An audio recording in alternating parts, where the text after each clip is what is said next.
आप और एक हरियाणा के पत्रकार हैं करमू, हाँ। आप लोग जेल में गए थे, वो स्टोरी सुनाओ, क्या हुआ था उस टाइम? दरअसल क्या है कि मैं 2019 में, क्योंकि 16 में तो मैं निकल लिया था, डिपार्टमेंट में मैं था, एजुकेशन डिपार्टमेंट में क्या चल रहा था, जॉब था हाँ मेरी सरकारी, 2016 से 12 में मतलब मैं छोड़ के आ गया था। तो मैं जब डिपार्टमेंट में था तो मैंने एक चीज नोटिस की कि टीचर्स के थ्रू, अध्यापकों के जरिए पूरे एजुकेशन सिस्टम को बर्बाद किया जा रहा है। जैसे बच्चों को दवाइयां टीचर्स के थ्रू दी जा रही हैं, बच्चों को इंजेक्शंस टीचर्स के थ्रू दिया जा रहे हैं। कोरोना में भी लॉकडाउन इसी के जरिए था। घर घर 5 किलो अनाज का डिस्ट्रीब्यूशन भी टीचर्स के जरिए था। टैबलेट का डिस्ट्रीब्यूशन भी टीचर्स के जरिए था। बच्चों को मोबाइल की आदत भी टीचर्स के जरिए डाली गई। स्कूल की जमीन की रजिस्ट्री भी टीचर्स के माध्यम से करवाई गई। मिड डे मील के अंदर टीचर्स का जमीर मारा गया। अब हमने अपना जमीर मारने से मना कर दिया तो हमें नौकरी छोड़नी पड़ी। तो मतलब एक तरह से मैंने ये देखा कि यहां रहकर के आप बदलाव नहीं कर पाओगे, तो आपको कुछ ना कुछ साबित करना पड़ेगा। तो जब ये निकलने के बाद फिर ये अपना इंस्टीट्यूट शुरू किया, फिर इंस्टीट्यूट के बाद गांव-गांव जाना शुरू किया, और फिर कुछ चीजें तो ऑलरेडी दिमाग में थी, लेकिन कुछ चीजें जब गांव बदल नहीं रहे थे तो मैं उसकी गहराई में जाने की कोशिश कर रहा था। जैसे गांव वाले कहते, मैं किसी गांव में गया, जैसे मैं पहला गांव की एग्जांपल बताता हूं आपको, मुझे नहीं पता किस गांव में जाना है, मुझे नहीं पता क्या कहना है, क्योंकि तब तक मैं सोशल नहीं था। यहां जब मैं हरियाणा सरकार में टीचर था तो मेरे आसपास के सारे टीचर्स मुझे जानते थे। मैं टीचर यूनियन का प्रेसिडेंट भी था अपने करनाल का, फिर मैं प्रेस प्रवक्ता भी बना।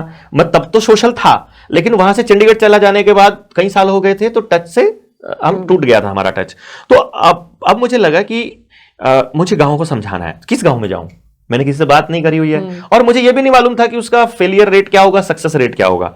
तो मैंने ऐसी गाड़ी उठाई सोमवार के दिन। मैं संडे को पढ़ाता था बच्चों को, और क्योंकि तब तक वो चल रहा था, जब मेरे दिमाग में ये बात आ गई थी कि मुझे छोड़ना पड़ेगा, तो पहले मैं संडे को छोड़ दिया। जैसे मंडे को मैं निकला, ऐसी गाड़ी में बैठा, आंख बंद करी और निकल लिया एक दिशा में, और एक गांव में पहुंचा, हरियाणा के एक गांव में, जहां भी 8 बज गए।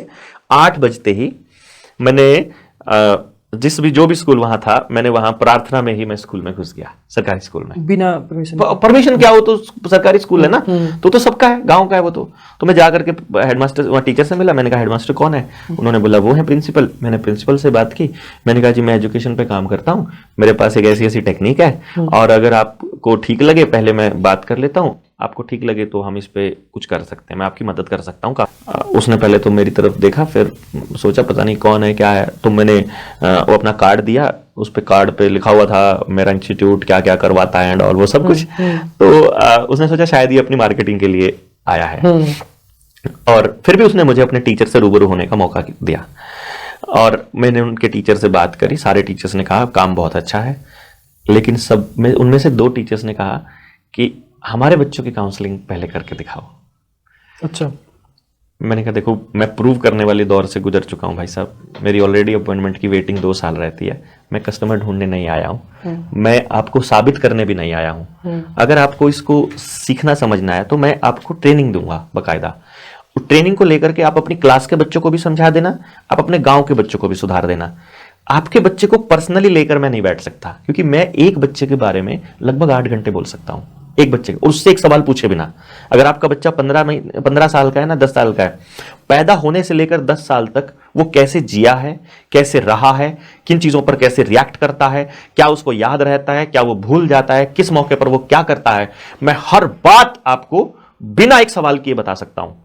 अगर वो 100% सही है जो आपने 10 साल में देखा है और मैंने अपनी रिपोर्ट में देख करके बता दिया है, तो मैं आगे के लिए सलाह दूंगा। जो आपने नहीं देखा है उसके लिए, जो देखा है अगर वो सही पकड़ा है मैंने, तो तो मैं आगे की बात आपको बता सकता हूं ना कि इसके लिए कौन सा माहौल देना सही है। तो मैंने उनको बोला कि वो दौर पे मैं निकल चुका हूं भाई, मेरे पास इतना समय नहीं है कि मैं आपके बच्चों को लेके बैठूं 3-3 घंटे, 4-4 घंटे। मुझे अगले गांव में जाना है। फिर उसी गांव के प्राइवेट स्कूल में चला गया। वहां वो बोले कि अगर हम पेरेंट्स से चार्ज कर ले तो उसमें आपका कुछ हिस्सा, हमारा कुछ हिस्सा। इसके लिए नहीं आया हूं यार। फिर मैं आगे बढ़ा, और इस दिशा में प्रयास मेरे पहले से चल रहे थे।